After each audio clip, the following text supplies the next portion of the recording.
আসসালামু আলাইকুম, welcome back to my channel. আশা করি আপনারা সকলে ভালো আছেন আল্লাহর রহমতে এবং আপনাদের দোয়ায় আলহামদুলিল্লাহ আমিও ভালো আছি। আজকের রেসিপিতে থাকবে সর্ষে রুই। বন্ধুরা, এই সর্ষে রুই কিন্তু খেতে অতি সুস্বাদু এবং তৈরি করাও কিন্তু বন্ধুরা খুবই সহজ। আর হ্যাঁ বন্ধুরা, আমার চ্যানেলে যদি নতুন থাকবেন তো চ্যানেলটাকে অবশ্যই সাবস্ক্রাইব করবেন আর পাশে থাকা বেল আইকনটি প্রেস করে অল নোটিফিকেশান অন করবেন। আর প্লিজ নতুন বন্ধুরা আমাকে সাপোর্ট করবেন, আমি যেন এগিয়ে যেতে পারি। তাহলে চলুন দেখা যাক। আমি এখানে 4 পিস রুই মাছ নিয়েছি এবং মাছটাকে আমি আগে থেকে ভালোভাবে ধুয়ে নিয়েছি। দিয়ে দিব পরিমাণ মতো লবণ বা স্বাদ মতো লবণ এবং সামান্য পরিমাণে হলুদ গুঁড়ো দিয়ে আমি মাছটাকে ভালোভাবে মাখিয়ে নিব, যেন মাছের গায়ে হলুদ এবং লবণটা ভালোভাবে লেগে যায়।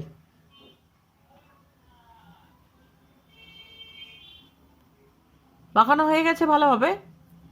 এবার আমি এটাকে সাইডে রেখে দিব। তারপরে আমি গ্যাসে একটা কড়াই চাপিয়েছি। কড়াইটা গরম হয়ে গেলে দিয়ে দিব পরিমাণ মতো সরিষার তেল।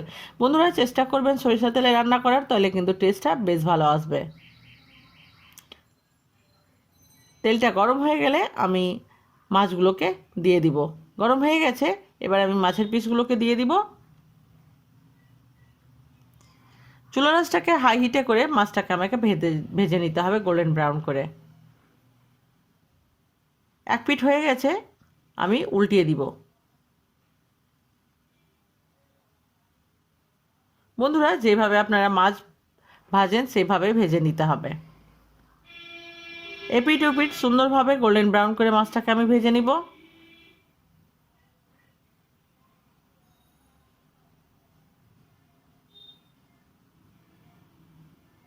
বন্ধুরা, এই ভাজা মাছও কিন্তু গরম ভাতের সঙ্গে খেতে বেশ ভালো লাগে। তবে আমরা এই ভাজা মাছ দিয়ে আজকে সর্ষে রুইটা তৈরি করব। হয়ে গেছে মাছগুলো ভালোভাবে ভাজা। এবার আমি এটাকে উঠিয়ে নিব।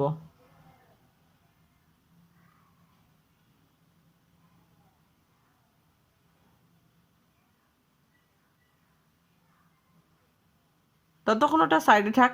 এখানে আমি নিয়েছি একটা বাটিতে দিয়ে দিব 2টো কাঁচা লঙ্কা এবং 2 টেবিল চামচের মতো সাদা সর্ষে। চাইলে আপনারা কালো সর্ষেটাও নিতে পারেন। দিয়ে দিব সামান্য পরিমাণে লবণ।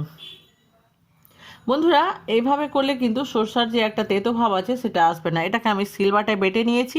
চাইলে আপনারা মিক্সিতেও বেটে নিতে পারেন। বাটা হয়ে গেছে, এবার আমি এতে সামান্য পরিমাণে জল অ্যাড করব। জল অ্যাড করার পর এটাকে আমি গুলে নিব।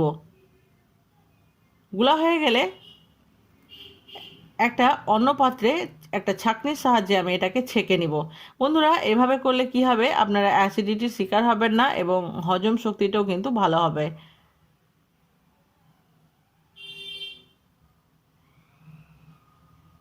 এভাবে করে কিন্তু ছেঁকে নিতে হবে। আর ছেঁকে যে জলটা হবে সেটাই আমাদেরকে ব্যবহার করতে হবে। দেখতে পাচ্ছেন কতটা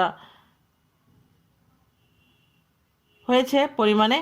এবার আমি সেই সেম পরিমাণ তেলে আমি দিয়ে দিব ফোড়নের জন্য 5 ফোড়ন। তারপরে দিয়ে দিলাম ঝালের জন্য কাঁচা লঙ্কা 3টে।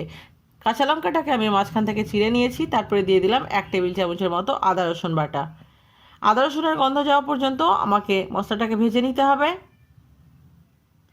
তারপরে যে পরিমাণ আপনারা গ্রেভি রাখবেন সেই পরিমাণ অনুযায়ী জল অ্যাড করব।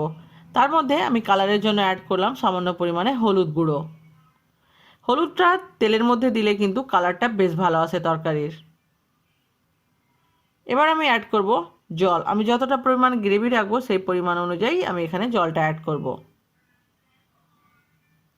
এবার আমি এটাকে ঢাকা দিয়ে দিব ফোটানোর জন্য। ফুটে গেছে, এই পর্যায়ে আমি ভেজে রাখা মাছগুলোকে অ্যাড করে দিব। বন্ধুরা, এই রেসিপিটা করতে কিন্তু খুব বেশি একটা সময় লাগবে না। 10 থেকে 15 মিনিটের মধ্যে এটা রেডি হয়ে যাবে। এবার গুলে রাখা যে সরষেটা ছিল সেটা দিয়ে দিলাম।